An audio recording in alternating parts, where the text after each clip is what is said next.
আসসালামু আলাইকুম। এটিএন বাংলা সংবাদে সবাইকে স্বাগত জানাচ্ছি। ফিরোজ তোহা। শুরুতেই বিআরবি কেবলস সংবাদ শিরোনাম। ২২ বছর পর ময়মনসিংহ যাচ্ছেন বিএনপি চেয়ারম্যান তারেক রহমান। অংশ নেবেন সার্কিট হাউস ময়দানে নির্বাচনী সমাবেশে। কর্মী সমর্থকদের মাঝে ব্যাপক উচ্ছ্বাস। এবারের নির্বাচনে দুর্নীতির বিরুদ্ধে লাল কার্ড দেখাবে জনগণ। যশোর ও সাতক্ষীরার জনসভায় বললেন জামায়াতের আমির, মানুষের মনে পরিবর্তনের আকাঙ্ক্ষা সৃষ্টি হয়েছে। শেখ হাসিনার ১৭ বছর এবং আরেকটি দলের ১৭ মাসের ফ্যাসিবাদী আচরণ দেখেছে জনগণ, বললেন আসিফ মাহমুদ। বর্তমান শাসন ব্যবস্থায় ফ্যাসিবাদের উত্থানের আশঙ্কা আলী রিয়াজের। প্রচারণার সময় ডিম নিক্ষেপের প্রতিবাদে শান্তিনগর মোড়ে এনসিপি প্রার্থী নাসির উদ্দিনের সমর্থকদের বিক্ষোভ। সারা দেশে নির্বাচনী প্রচারণায় সরগরম পাড়া মহল্লা। এবং জুলাই অভ্যুত্থানে প্রথম শহীদ আবু সাইদ হত্যার বিচার কার্যক্রম শেষ। যে কোনো দিন রায়।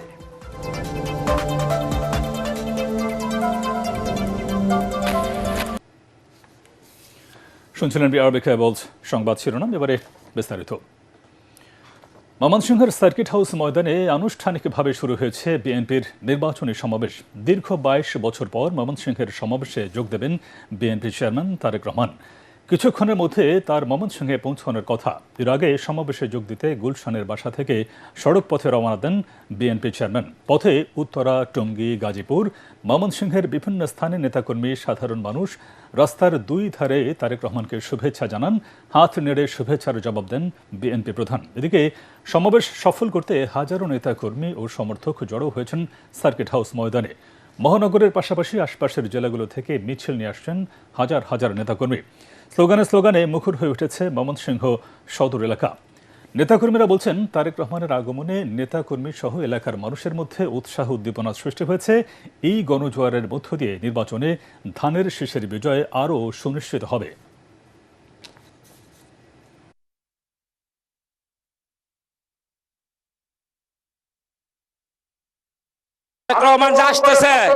আমরা এতে ধন্যবাদ। আমরা আশা করছি আগামী নির্বাচন বিএনপির চেয়ারম্যান জনাব তারেক রহমানের নেতৃত্বে ময়মনসিংহের যে ২৪টি আসন আছে, ইনশাল্লাহ প্রত্যেকটি আসন আমরা বিজয়ীর কল্পে আমরা সংকল্প নিয়ে আমরা মাঠে কাজ করছি। এই বিভাগে এই ১৭ বছরে যে উন্নয়ন হওয়ার কথা ছিল, বিগত ফ্যাসিস্ট সরকার এই এলাকার কোনো কাজে হাত দেয়নি। এখানে দারিদ্র্য সীমার নিচে বসবাসকারী লোকের সংখ্যা অনেক বেশি। এখানে কলকারখানা নাই, এখানে কর্মসংস্থানের অভাব। আমরা আশা করছি তারেক রহমানের সে হাত ধরেই আমরা ময়মনসিংহ বিভাগে কলকারখানা গড়ে তুলব। এখানে আর্থসামাজিক উন্নয়নে আমরা ব্যবস্থা গ্রহণ করব। আমি তারেক রহমান একটাই প্রত্যাশা করি যে উনি এই শহরকে সুন্দর করে সাজাবেন। এই মুহূর্তে মানুষের সমাবেশ অর্থাৎ সার্কিট হাউস ময়দানে আছেন আমাদের সহকর্মী কামরুজ্জামান রাজীব। সরাসরি চলে যাচ্ছি তার কাছে। রাজীব, তারেক রহমান সমাবেশস্থলে কখন আসবেন আমাদেরকে জানাবেন। ময়মনসিংহ ডিভিশনের জনসভা জিন্দাবাদ জিন্দাবাদ। আসসালামু আলাইকুম।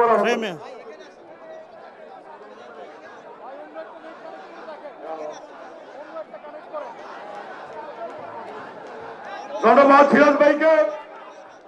এ পর্যায়ে শুভেচ্ছা বক্তব্য রাখার জন্য আহ্বান জানাচ্ছে জাতীয়তাবাদী দল বিএনপি এই মুহূর্তে সার্কিট হাউস ময়দানে ময়মনসিংহের সার্কিট হাউস ময়দানে বিএনপির যে নির্বাচনী সমাবেশ তা কিন্তু আনুষ্ঠানিকভাবে শুরু হয়ে গেছে। এই মুহূর্তে কিন্তু মঞ্চে বক্তব্য রাখছেন ময়মনসিংহ বিভাগের ৪ জেলার যে ধানের শীষের প্রার্থী, তারা বক্তব্য রাখছেন। তারা যেটা বলছেন যে ধানের শীষের প্রার্থীরা ধানের শীষের পক্ষে ময়মনসিংহবাসীর কাছে তাদের মূল্যবান ভোটটি চেয়ে তারা বলছেন যে কোনো মূল্যে এবার দেশকে গণতান্ত্রিক যে অভিযাত্রা সেটা অব্যাহত রাখতে হলে ধানের শীষকে বিজয়ী করতে হবে এবং দেশের মানুষকে দেশকে যদি নিরাপদ রাখতে হয় তাহলে ধানের শীষকে বিজয়ী করতে হবে। এছাড়া বিগত সময়ে বিএনপির রাষ্ট্র পরিচালনার যে অভিজ্ঞতা সে অভিজ্ঞতা একমাত্র বিএনপিরই আছে। তাই বিএনপি পারবে দেশে পরিবর্তনের রাজনীতি প্রতিষ্ঠা করতে, এবং বিএনপি অঙ্গীকারবদ্ধ যে বাংলাদেশে একটি পরিবর্তনের বাংলাদেশ বিনির্মাণ করতে তারেক রহমানের নেতৃত্বে। এছাড়া যে বিষয়টি আমরা জানিয়ে রাখতে চাই, সমাবেশটি শুরুর অনেক আগ থেকেই কিন্তু এই ঐতিহাসিক সার্কিট হাউস ময়দান অনেকাংশেই নেতাকর্মী ও সমর্থকদের উপস্থিতিতে অনেকটাই পরিপূর্ণ হয়ে গেছে। নেতাকর্মীরা মিছিল স্লোগানে মুখর করে তুলেছেন এই সার্কিট হাউস ময়দান। এছাড়া সার্বিক যে নিরাপত্তা ব্যবস্থা, পুরা নিরাপত্তার চাদরে ঘিরে ফেলা হয়েছে সার্কিট হাউস ময়দান। এর আগে তারেক রহমান কিন্তু এই ময়মনসিংহের সার্কিট হাউস ময়দানের উদ্দেশ্যে রওনা হয়েছেন বেলা 11টার কিছু সময় পরে গুলশানের বাসভবন থেকে।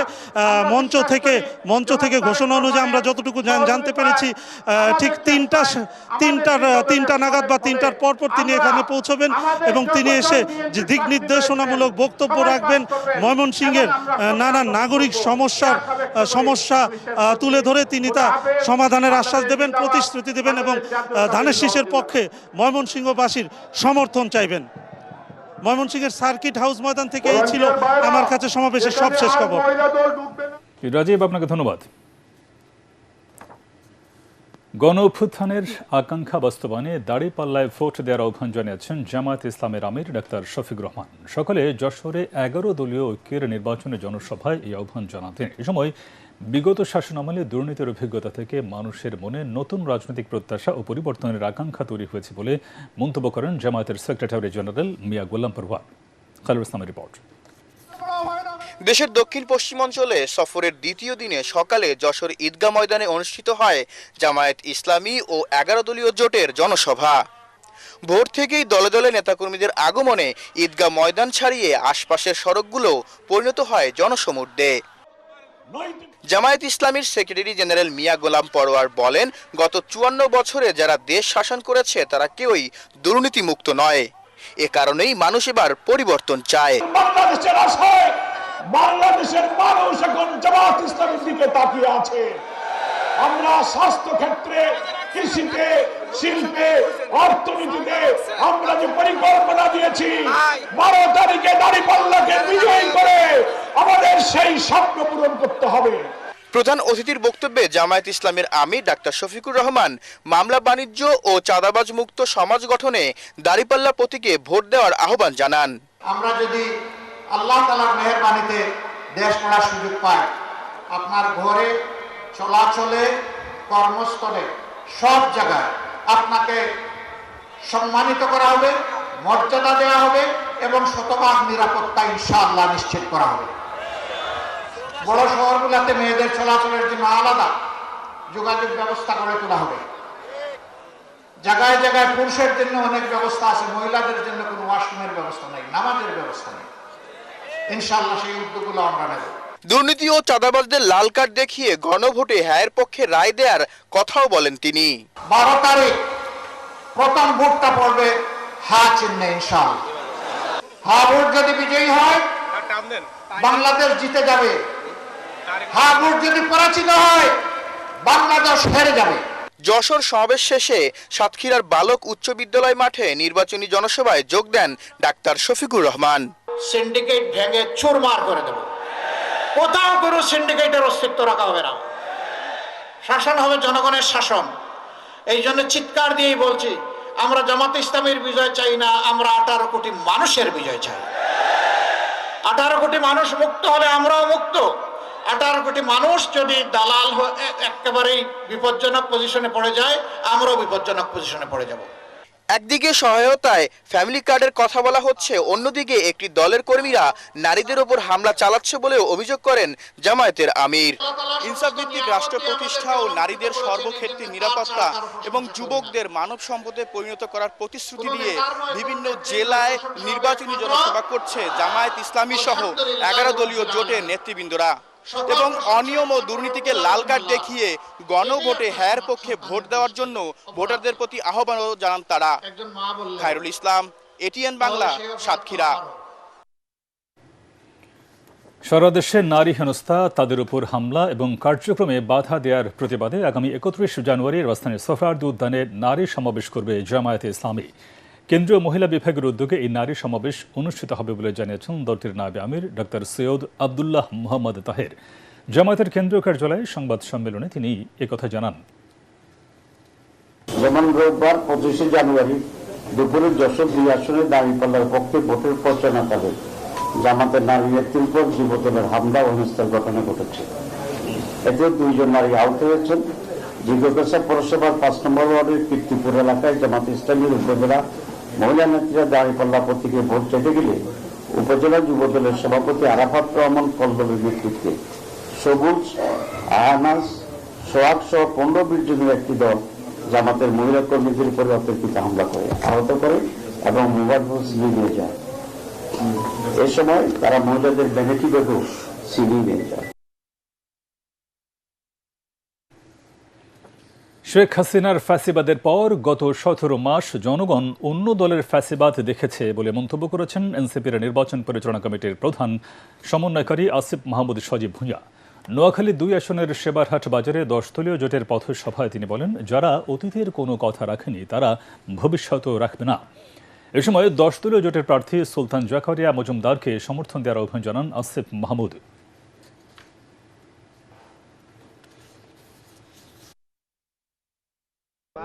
আমরা ১৭ বছর শেখ হাসিনার ফ্যাসিবাদকে দেখেছি, কিন্তু ক্ষমতায় না আসতেই আমরা গত ১৭ মাস আরেকটি দলকে ঠিক শেখ হাসিনার ফ্যাসিবাদের মতোই কার্যক্রম করতে দেখেছি। আমরা দেখেছি তারা কিভাবে পাড়ার দোকান থেকে শুরু করে রাষ্ট্রের সর্বোচ্চ পর্যায়ে পর্যন্ত প্রত্যেকটি ক্ষেত্রে চাঁদাবাজি করেছে। আমরা দেখেছি তারা কিভাবে মানুষের হক মেরে খেয়েছে, তারা কিভাবে বাংলাদেশের মেহনতি মানুষকে পদে পদে অত্যাচার অনাচারের মধ্য দিয়ে গিয়েছে। তারা যদি ক্ষমতা পায় তাহলে তারা কি করতে পারে, এটাই ১৭ মাসে তারা আমাদেরকে দেখিয়ে দিয়েছে। বর্তমান সংবিধানে যে ব্যবস্থা রয়েছে তাতে আরও এক ফ্যাসিবাদের উত্থান হওয়া সম্ভব, তাই জুলাই সনদ বাস্তবায়ন করতে হবে বলে জানান প্রধান উপদেষ্টার বিশেষ সহকারী অধ্যাপক আলী রিয়াজ। জাতীয় জাদুঘরে হিন্দু ধর্মীয় কল্যাণ ট্রাস্টের মত বিনিময় সভায় তিনি আরও বলেন, প্রত্যেক ধর্মের সুরক্ষার জন্য সবাইকে ঐক্যবদ্ধ হয়ে কাজ করতে হবে। ধর্মীয় স্বাধীনতা নিশ্চিত করার গ্যারান্টি হচ্ছে গণভোটে হ্যাঁয়ের পক্ষে রায় দেয়া। জুলাই সনদে সকল সম্প্রদায়ের সহাবস্থান ও যথাযথ মর্যাদা নিশ্চিত করা হয়েছে বলেও জানান আলী রিয়াজ। কোনো রাজনৈতিক দল যদি ক্ষমতায় থাকতে চায় তাহলে জনগণের ম্যান্ডেটের প্রয়োজন হয়, কিন্তু সেই ম্যান্ডেটের পরিবর্তে সংবিধানকে নিজের ইচ্ছামতো পরিবর্তন করে একজন ব্যক্তি এই পরিস্থিতির সৃষ্টি করতে সক্ষম হয়েছিলেন, কারণ বাংলাদেশের সংবিধানের মধ্যেই এমন ব্যবস্থা ছিল এবং এখনো আছে যাতে করে আরও একজন ফ্যাসিবাদী শাসকের উত্থান প্রতিরোধ করা খুব দুরূহ হবে।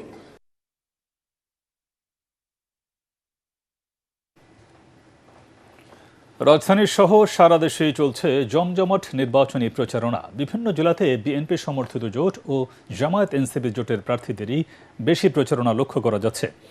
জাতীয় পার্টি, স্বতন্ত্র ইসলামী আন্দোলনের প্রার্থীরাও ব্যস্ত সময় পার করছেন প্রচারণায়। গণসংযোগে প্রার্থীরা ভোটারদের নানা প্রতিশ্রুতি দিলেও শুধু প্রতিশ্রুতি নয়, বাস্তবায়ন চান তারা। এদিকে ঢাকা ৮ আসনে নির্বাচনী প্রচারণায় এনসিপির প্রার্থী নাসিরুদ্দিন পাটোয়ারির উপর ডিম নিক্ষেপের অভিযোগে কর্মী সমর্থকদের বিক্ষোভ। আরও জানাচ্ছেন নিয়াজামান সজীব। ভোটের হাওয়ায় সরগরম দেশের বিভিন্ন জেলা উপজেলা। ভোটারদের মন জয় করতে ব্যস্ত প্রার্থী ও তাদের সমর্থকরা। চাঁপাইনবাবগঞ্জে সকাল থেকে রাত পর্যন্ত চলছে গণসংযোগ ও সভা সমাবেশ। চাঁপাইনবাবগঞ্জ ১ আসনে বিএনপি প্রার্থী বীর মুক্তিযোদ্ধা শাহজাহান মিয়া ও জামাত প্রার্থী কেরামত আলীর নির্বাচনী সমাবেশ অনুষ্ঠিত হয়েছে। পার্বত্য জেলা বান্দরবানে নির্বাচনী প্রচারণা চালাচ্ছেন প্রার্থীরা। ভোটারদের দাঁড়ে দাঁড়িয়ে গিয়ে দিচ্ছেন নানা প্রতিশ্রুতি। লাকসাম পৌর এলাকায় প্রচারণা চালিয়েছেন কুমিল্লার ৯ আসনে বিএনপি প্রার্থী আবুল কালাম। একই আসনে জামায়াত ইসলামের প্রার্থী সৈয়দ একেএম সরওয়ার উদ্দিন সিদ্দিকী মনোহরগঞ্জ উপজেলায় ভোট প্রার্থনা করেছেন। উন্নয়নের নানা প্রতিশ্রুতি দিয়ে সাভারে গণসংযোগ করেছেন ঢাকা ২ আসনে বিএনপি মনোনীত প্রার্থী ও ডাকসুর সাবেক ভিপি আমানুল্লাহ আমান। নির্বাচন নিয়ে নানা ষড়যন্ত্র চক্রান্ত অব্যাহত আছে বলে অভিযোগ করেছেন নাটোর ২ আসনে বিএনপি প্রার্থী অ্যাডভোকেট রুহুল কুদ্দুস তালুকদার দুলু। জেলার নলডাঙ্গা উপজেলার বিভিন্ন পাড়া মহলায় লিফলেট বিতরণ ও ভোট চেয়েছেন তিনি। চক্রান্ত ষড়যন্ত্র যদি কেউ করে ক্ষমতা দেওয়ার চেষ্টা করে, বাংলাদেশের মানুষ, নাটোরের মানুষ মেনে নেবে না। কক্সবাজারের চকরিয়ায় নির্বাচনী প্রচারণা চালিয়েছেন বিএনপি মনোনীত প্রার্থী ও দলের স্থায়ী কমিটির সদস্য সালাউদ্দিন আহমদ। মানুষ তো দেখুন শতভাগ বিএনপিপন্থী মানুষ, দেশের পক্ষের মানুষ, ডানপন্থী মানুষ। আমরা গর্বগুলি হয়ে যে দিলেই না আমরা বিএনপির কাছে। এদিকে প্রচারণার ষষ্ঠ দিনে ঢাকা ১৬ আসনে মিরপুরের বিভিন্ন এলাকায় গণসংযোগ করেছেন বিএনপি প্রার্থী আমিনুল হক। ঢাকা ৪ আসনে ভোট প্রার্থনা করেছেন বিএনপির প্রার্থী তানভীর আহমেদ রবিন। অন্যদিকে রাজধানীর শান্তিনগরে ঢাকা ৮ আসনে নির্বাচনী প্রচারণা চালানোর সময় এনসিপির প্রার্থী নাসির উদ্দিন পাটোয়ারির উপর ডিম নিক্ষেপের অভিযোগ করেছেন তার কর্মী সমর্থকরা। ঢাকা ৮ আসনেও নির্বাচনী প্রচারণা চালান বিএনপি প্রার্থী ও দলের স্থায়ী কমিটির সদস্য মির্জা আব্বাস। নিয়াজ জামান সজীব, এটিএন বাংলা। পোস্টাল ব্যালটের মাধ্যমে এখন পর্যন্ত দেশে ২১,৫০৮টি ভোট পৌঁছেছে বলে জানিয়েছে নির্বাচন কমিশন। মঙ্গলবার নির্বাচন কমিশন থেকে এক বিজ্ঞপ্তিতে এসব তথ্য জানানো হয়। ইসি জানায়, প্রবাসীদের নিবন্ধনের পরে দেশে নিবন্ধন করা ৭,৬৬,৮৬২ জন ভোটারের কাছে পোস্টাল ব্যালট পাঠানো হয়। এর আগে প্রবাসী ভোটাররা ব্যালট গ্রহণ করেছেন ৪,৯৩,৯২০টি। এর মধ্যে ভোট দেওয়া শেষ করেছেন ৪,২৫,৭৮৮ জন। আগামী ১২ ফেব্রুয়ারি নির্বাচনে সরকারি চাকরিজীবী, কয়েদি, আইনশৃঙ্খলা বাহিনী ও প্রবাসী সহ ১৫,৩৩,০০০ ভোটার পোস্টাল ব্যালটে নিবন্ধিত হয়েছেন। ব্যালট ১২ ফেব্রুয়ারি বিকেল ৪:৩০টার মধ্যে রিটার্নিং অফিসারের কাছে পৌঁছাতে হবে, অন্যথায় তা বাতিল বলে গণ্য হবে।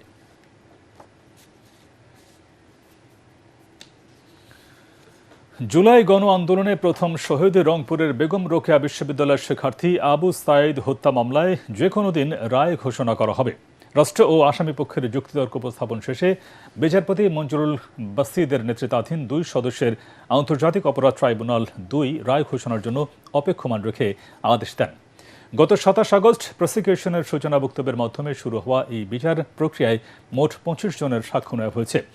মামলার তদন্ত কর্মকর্তা রুহুল আমিনের জেরা শেষ হওয়ার পর ট্রাইব্যুনাল রায় ঘোষণার চূড়ান্ত সিদ্ধান্ত নিলেন। এই মামলায় মোট ৩০ জন আসামির মধ্যে বর্তমানে ৬ জন কারাগারে রয়েছেন, যাদের মধ্যে আছেন এএসআই আমির হোসেন, বিশ্ববিদ্যালয়ের সাবেক প্রক্টর শরীফুল ইসলাম, কনস্টেবল সুজন চন্দ্র রায় এবং ৩ জনের ছাত্রলীগ নেতা। বিশ্ববিদ্যালয়ের তৎকালীন ভিসি হাসিবুর রশিদ সহ ২৪ জন আসামি এখনও পলাতক। পলাতক আসামিদের পক্ষে শুনানিতে অংশ নেন রাষ্ট্রনিযুক্ত ৪ জন আইনজীবী। গত ৬ আগস্ট ট্রাইব্যুনাল ৩০ আসামির বিরুদ্ধে আনুষ্ঠানিকভাবে অভিযোগ গঠন করেন। ২৫ জন সাক্ষী এই মামলায় ট্রাইব্যুনালে উপস্থাপন করেছি এবং অকাট্য নিশ্চিত্র প্রমাণ দ্বারা উপস্থাপন সক্ষম হয়েছি। যাদের বিরুদ্ধে আমরা অভিযোগ দায়ের করেছি তারা সকলেই মামলার সাথে সংশ্লিষ্ট, সকলের বিরুদ্ধেই অভিযোগ আমরা প্রমাণ করতে পেরেছি এবং আমরা আশা করছি যে মামলার রায় দ্রুত হবে, কারণ অনারেবল ট্রাইব্যুনাল এটা অপেক্ষমান তালিকায় রেখেছেন আশুলিয়ার লাশ পোড়ানোর মামলার মতো। আমরা আশা করছি খুব শীঘ্রই এই মামলার রায় আমরা পাব। একদিকে বন্ধ রাষ্ট্রায়ত্ত পাটকল, অন্যদিকে দীর্ঘদিনের জলাবদ্ধতা, যা দুর্ভোগের কারণ খুলনা ৫ আসনের বাসিন্দাদের। ফলে একদিকে বেড়েছে বেকারত্ব, অন্যদিকে রয়েছে মাদক ও সন্ত্রাস। এই আসনের ভোটাররা বলছেন শুধু প্রতিশ্রুতি না, চান বাস্তবায়ন। আর প্রার্থীরা বলছেন নির্বাচিত হলে খুলনা ৫ আসনের উন্নয়নের নেওয়া হবে টেকসই ও স্থায়ী পরিকল্পনা। খুলনা ৫ আসন নিয়ে দেখুন তরিক ইসলামের রিপোর্ট। দেশের দক্ষিণ পশ্চিমের জেলা খুলনার ফুলতলা ও ডুমুরিয়া উপজেলা নিয়ে গঠিত খুলনা ৫ আসন। বিভাগীয় শহর হলেও উন্নয়ন বঞ্চিত প্রায় ৪ লাখ ভোটারের এ জনপদের মানুষ। শিল্পাঞ্চল হলেও বন্ধ রয়েছে রাষ্ট্রায়ত্ত জুট মিল, অন্যদিকে জলাবদ্ধতায় ব্যাহত হচ্ছে কৃষিকাজ। এই আসনের ভোটাররা বলছেন সরকার আসে সরকার যায়, পরিবর্তন হয় না তাদের ভাগ্যর, যা এই এলাকার বাসিন্দাদের দুর্ভোগের বড় কারণ।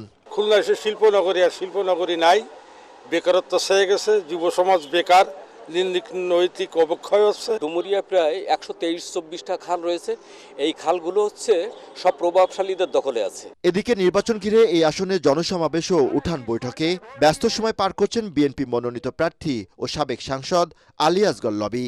জানান খুলনা 5 আসনের উন্নয়নে তার পরিকল্পনার কথা। আমরা যদি আসতে পারি তাহলে আমরা 100% আমরা চেষ্টা করব। প্রথম কাজ হবে আমাদের এই বিল ডাকাতিয়ার পানি নিষ্কাশনের ব্যাপার আর জলবদ্ধতা বন্ধ করার। এটা তো 3টে জুট মিল যদি শুরু করা যায় 15 থেকে 20,000 লোক আমরা চাকরি দিতে পারবো। অন্যদিকে এই আসনের প্রার্থী জামায়াতে ইসলামী বাংলাদেশের সেক্রেটারি জেনারেল ও সাবেক সাংসদ মিয়া গুলাম পরোয়ার জানান, নির্বাচিত হলে কর্মসংস্থান সৃষ্টি ও ব্যবসা বান্ধব পরিবেশ নিশ্চিত করা হবে। রাষ্ট্র যারা চালায়নি, আমরা জামায়াত ইসলামী সহ 10 দল আমরা ঐক্যবদ্ধ হয়েছি। আমরা একটা সুশাসন, একটা মানবিক বাংলাদেশ, একটা corruption free economy, corruption free একটা স্টেট আমরা কায়েম করতে চাই। শুধু প্রতিশ্রুতি না, এলাকার উন্নয়নে প্রার্থীদের প্রতি দাবি এলাকাবাসীর। ভোটার ও বাসিন্দারা বলছেন এই এলাকার বন্ধ হয়ে যাওয়া জুটমিলগুলো পুনরায় চালু করা ও স্থায়ী জলাবদ্ধতা নিরসনে যোগ্য প্রার্থীকেই বেছে নেবেন তারা, যা আগামী নির্বাচনে ভোটের বড় সমীকরণ হিসেবে কাজ করবে। তরিক ইসলাম, এটিএন বাংলা, খুলনা। সালাম স্টিল ভোটের গাড়ি নিয়ে ঢাকা 8 আসনের কেন্দ্রীয় শহীদ মিনার এলাকায় রয়েছেন সহকর্মী ইয়াসিন রানা, সেখান থেকে ভোটের খবর জানাচ্ছেন তিনি। সালাম স্টিল ভোটের গাড়ি নিয়ে মুন্সিগঞ্জ সদর 3 আসনে আছি আমরা। এই মুহূর্তে আমরা প্রেস ক্লাবের সামনে অবস্থান করছি। ঢাকার খুব কাছে হলে মুন্সিগঞ্জ নানাভাবে পিছিয়ে আছে। অবকাঠামো উন্নয়ন, চিকিৎসা সেবা, সরু রাস্তাঘাটের সহ নানান ধরনের সমস্যা রয়েছে। এখানে বিএনপির প্রার্থী রয়েছেন কামরুজ্জামান রতন, 10 দলীয় জোট জামাত জোটের প্রার্থী রয়েছেন নূর হোসেন নোরাইনি, উনি রিকশা প্রতীক নিয়ে নির্বাচন করছেন। এছাড়া বিএনপির একজন স্বতন্ত্র প্রার্থী রয়েছেন মহিউদ্দিন আহমেদ। ইতিমধ্যে এইখানে ভোটের মাঠের ব্যাপক উত্তেজনা বিরাজ করছে।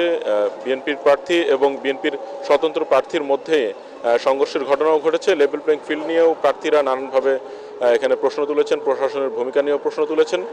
সব মিলিয়ে এই মুন্সিগঞ্জ 3 আসনে ভোটের মাঠের যে উত্তেজনা, এটা দিন দিন আরও বাড়বে এবং নানান ধরনের সমস্যার সামনে আসবে বলে প্রার্থীরা নানানভাবে আশঙ্কা করছেন এবং অভিযোগ করছেন। এখানে পেশি শক্তি এবং অবৈধ অস্ত্রের কিছু সমস্যা রয়েছে বলে প্রার্থীরা জানিয়েছেন।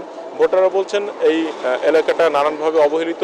এই অবহেলিত এলাকার উন্নয়ন একটি পরিকল্পিতভাবে হতে হবে। এখানে সরু রাস্তাঘাট বড় করতে হবে, মাদকের সমস্যা দূর করতে হবে এবং চিকিৎসা সেবার দিক থেকে এই মুন্সিগঞ্জ 3 সদর এলাকাটিকে আরও উন্নত করতে হবে। ঢাকার সাথে যোগাযোগের যেই সমস্যা রয়েছে, এই যোগাযোগ ব্যবস্থা উন্নয়নে ভূমিকা রাখবেন এমপি প্রার্থীরা, এমন প্রার্থীদেরকে ভোট দিয়ে এগিয়ে রাখবেন ভোটাররা। এই ছিল মুন্সিগঞ্জ সদর 3 আসন থেকে ভোটের সবশেষ তথ্য।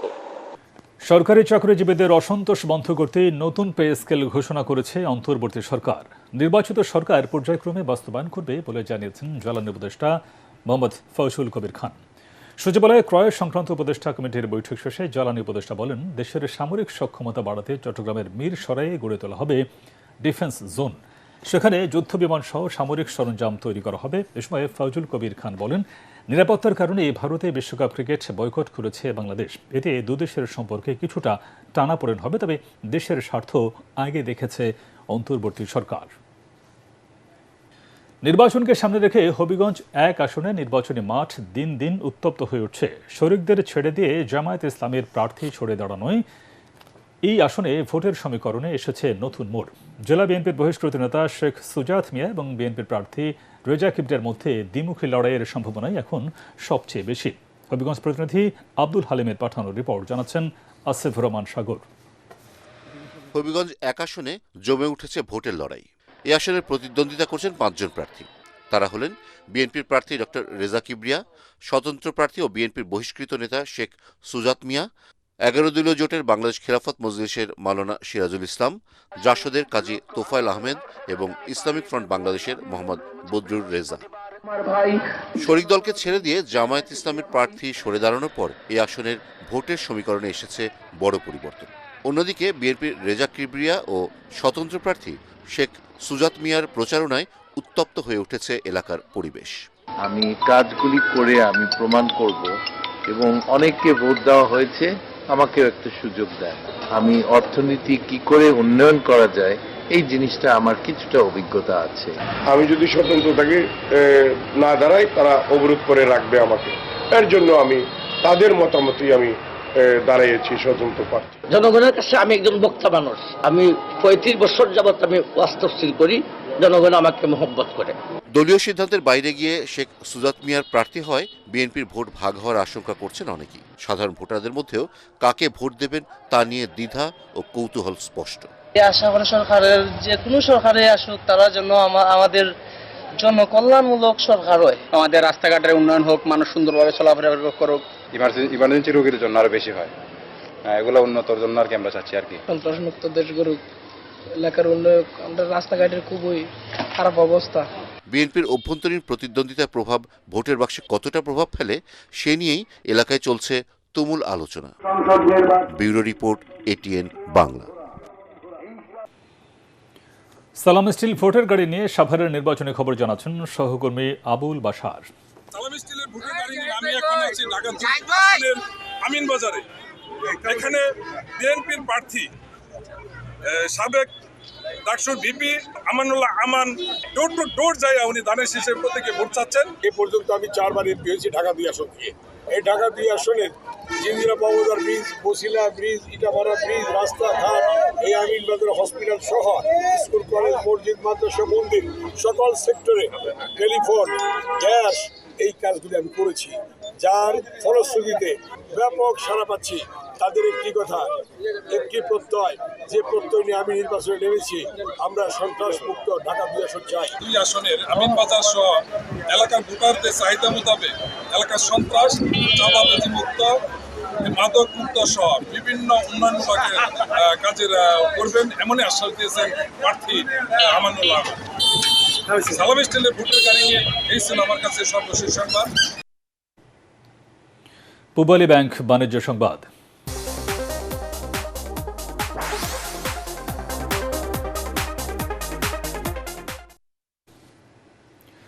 দুগ্ধ শিল্পে বিশেষ অবদান রাখা খামারিদের সম্মাননা দিয়েছে দেশের শীর্ষস্থানীয় তরল দুধের ব্র্যান্ড প্রাণ দুধ। রাজধানীর গুলশানে এমসিসিআই সম্মেলন কেন্দ্রে প্রাণ দুধ খাঁটি খামারির সম্মাননা ক্যাম্পেইন ও স্মারক উন্মোচন করেন প্রাণ গ্রুপের ব্যবস্থাপনা পরিচালক ইলিয়াস মৃধা। তিনি বলেন, এই ক্যাম্পেইনের উদ্দেশ্য হচ্ছে দেশের দুগ্ধ শিল্পের বিকাশে নিবেদিত খাঁটি খামারিদের নিরলস পরিশ্রম ও অবদানের টেকসই উন্নয়নে এগিয়ে আসাকে উৎসাহিত করা। অনুষ্ঠানে প্রাণ ডেইরির chief operating officer Maksudur Rahman, Pran ডেইরির head of marketing Syed Mustain Kader এবং ব্র্যান্ড ম্যানেজার ফজলে এলাহি নাইম সহ প্রতিষ্ঠানটির ঊর্ধ্বতন কর্মকর্তারা উপস্থিত ছিলেন।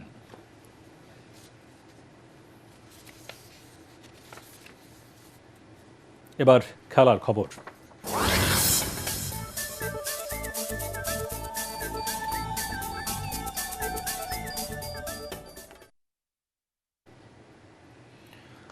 অষ্টাদশী উদীয়মান টেনিস তারকা ইভা জোভিচকে 6-3, 6-0 গেমে উড়িয়ে দিয়ে অস্ট্রেলিয়ান ওপেন টেনিসের সেমিফাইনালে উঠেছেন আরিনা সাবালেঙ্কা। 1 ঘন্টা 29 মিনিটের লড়াইয়ে শেষ 4-এর টিকিট নিশ্চিত করেন বিশ্বের 1 নম্বর টেনিস তারকা। মেলবোর্নের রড লেফার এরিনায় শুরু থেকে ম্যাচের নিয়ন্ত্রণ ছিল সাবালেঙ্কার হাতে। প্রথম সেটে জোভিচ লড়াইয়ের চেষ্টা করলেও সাবালেঙ্কার অভিজ্ঞতার কাছে পরাজয় মানেন। দ্বিতীয় সেটে আরও ভয়ঙ্কর হয়ে ওঠেন সাবালেঙ্কা। 6-0 গেমে সেটে জেতেন বেলারুশ তারকা। 2023 ও 24 সালের চ্যাম্পিয়ন সাবালেঙ্কা তৃতীয় অস্ট্রেলিয়ান ওপেন জয়ের পথে এগিয়ে গেলেন। শেষ করার আগে বিআরবি কেবলস সংবাদ শিরোনাম আরেকবার।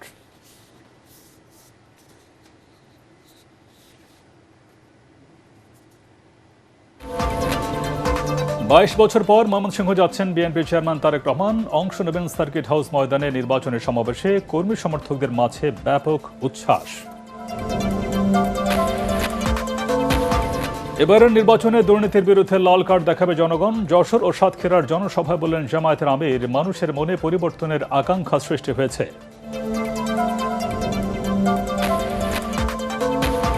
শেখ হাসিনার 17 বছর এবং আরেকটি দলের 17 মাসের ফ্যাসিবাদী আচরণ দেখেছে জনগণ, বলেন আসিফ মাহমুদ। বর্তমান শাসন ব্যবস্থায় ফ্যাসিবাদের উত্থানের আশঙ্কা আলী রিয়াজের।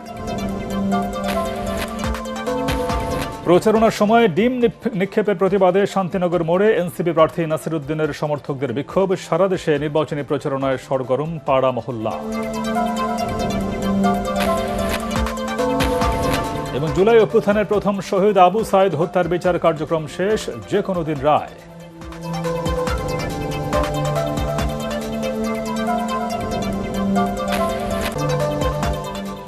পরবর্তী সংবাদ দেখার আমন্ত্রণ জানিয়ে এখনকার মতো শেষ করছি। আর ATN বাংলার সংবাদ ইউটিউবে দেখতে ব্রাউজ করুন youtube/ATN বাংলা নিউজ।